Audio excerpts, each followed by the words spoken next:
Tell me, have you ever cried in a horror movie? Because this film will punch you right in the mouth and make you at least express one tear. This film is a beautiful, effed up cocktail of grief, trauma, and horrific rituals all rolled into one that you're just going to neck back and get ready for the next scene. Of course, we're talking about the brand new Aussie horror film called Bring Her Back, which we're going to get into right now. Welcome to the Lights, Camera, Rant podcast. Hi everyone and welcome back to another episode of Lights, Camera, Rant. As always, I'm your wonderful host, Mr. Rant, and of course we are talking about Bring Her Back. Now this is a brand new Aussie horror film that's currently on a budget of $15 million. It's currently made $8 million at the box office, and it's homegrown by the Filippo brothers Michael and Danny. They have brought this film to light. Same with another film they did not too long ago called Talk to Me, which was horrific in its own reasons, but it's a fresh take on a horror movie which just hits that nice sweet spot. But this is a film, look, if you're a long-time listener and watcher, you know horror films is not my biggest forte. I'm an absolute scaredy cat. I'm the one who jumps every time like a small scene or scene flips really quickly. I'm that guy in the theater that jumps and goes nuts. But this horror film just hits that little bit different. It's a horror film that from the trailer, it looks like it's messed up. It looks like something you've seen before in that sense that, you know, it's like creepy kids, rituals, and you're like, okay, this is kind of know where this is going to go. But it just takes a completely different road. And I'm not joking. It is a sad horror film that you get into it. You're just like, oh my God, what did I just watch? Like, no joke. They've done a fantastic job on refreshing the horror genre in this particular movie, and not to mention exceeding your expectations of what a horror film can do. So, absolute props to the entire cast and what they did for this film.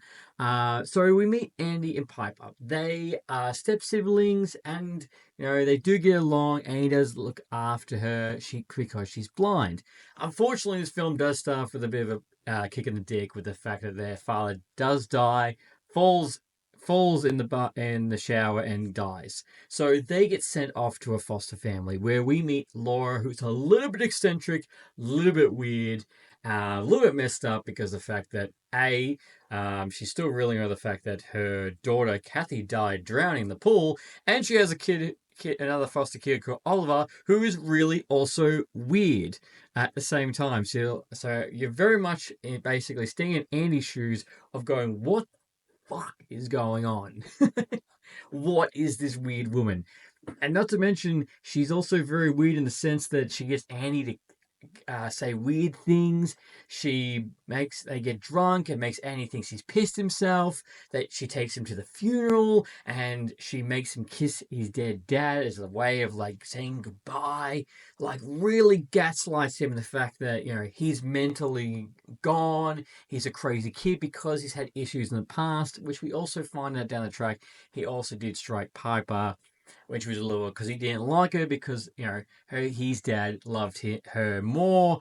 And of course, that's whole siblings era that comes into that. So that's what's going to go into that as well. So we do find out that. So, you know, in the foster team's like, oh, we don't fully believe you. We think you kid, you're full of shit.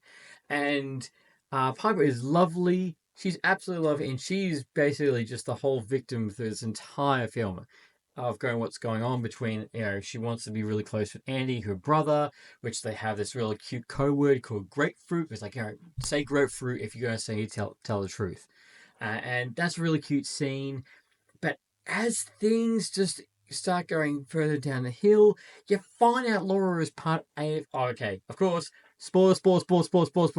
You find out Laura is part of a resurrection cult, which we get a small glimpse of at the very beginning of the movie, of just how messed up it is, because she wants to bring back her dead daughter, which her corpse is in the pool shed, which you do find out.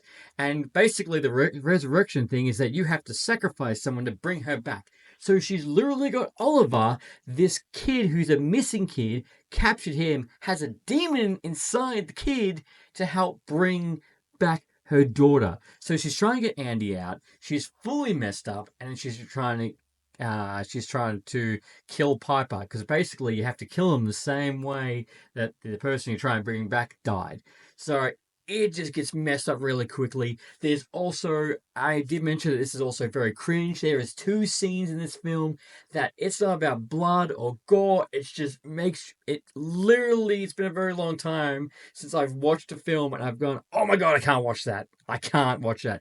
Because Andy is with Oliver, who is great performance by the kid. He did an awesome kid of being weird and messed up all at the same time. So basically, he's making food for the kid. Tries to feed him with a knife. He starts eating the knife, like just straight on eating the knife, and that shows everything. The makeup team for this, take that bloody award, like you won for this, because I was just watching it going, jeez, like just fully looked away. He couldn't watch it because he starts eating the knife, and there's a scene where he becomes a little bit more messed up, a little more controlled by a demon. Starts eating the table, and you see like all the splinters going through his mouth. Oh, so it's not like a scary horror film. It's just like, what the is going on? And just getting more a little bit gory. But overall, this is all happening. It gets really dynamic. Now, unfortunately, spoiler, Laura does kill the social worker that gave her the kids, runs over the car, and then kills Andy. And then Piper finds his body in the shower, very reminiscent of what happened with her dad. And in the end, Oliver realizes who he really is. He's a missing kid. He tries to get away. Laura realizes what she's done wrong and basically grabs her daughter's corpse and goes in the pool where she died and dies with her. I'm not joking. And then Piper goes off to a new foster family because she gets away in the end, which is really good to see. But after all, everything's messed up, you just realize that these 2 poor kids got lumped with a crazy woman. They love each other. It is the strongest point through the film, the fact they love each other. They want to be with each other. This crazy woman's messed them up, and then she finds out that Andy dies. It's not one of those situations where you think, oh, they're both going to go through this whole bunch of this horrible error, and then they're just going to walk off free. No, unfortunately, one of them does.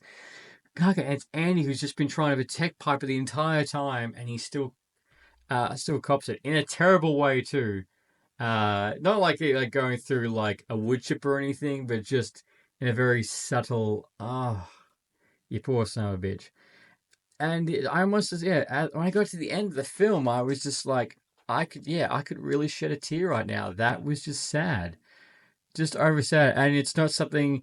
Like, as I said, going into a horror film thinking the fact I'm going to feel pain or I'm going to be sad or I'm going to be like, oh my God, I really want to hug my family or I want to hug my dog. This film does it. So this is definitely something that turns the horror genre on its head just by a little bit. It's just, as mentioned, goes right past expectations. And trust me, you will have a good time. You will cringe. You will look away at those 2 scenes. Trust me, if you watch that head on, there is something wrong with you. I couldn't either way.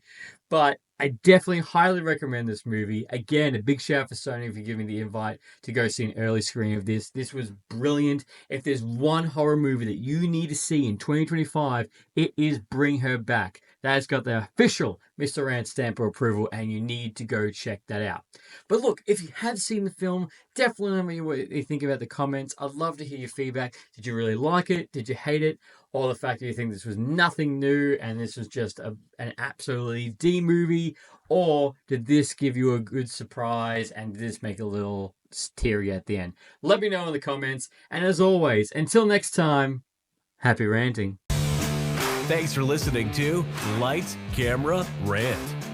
If you like the show, don't forget to subscribe so you don't miss a single episode.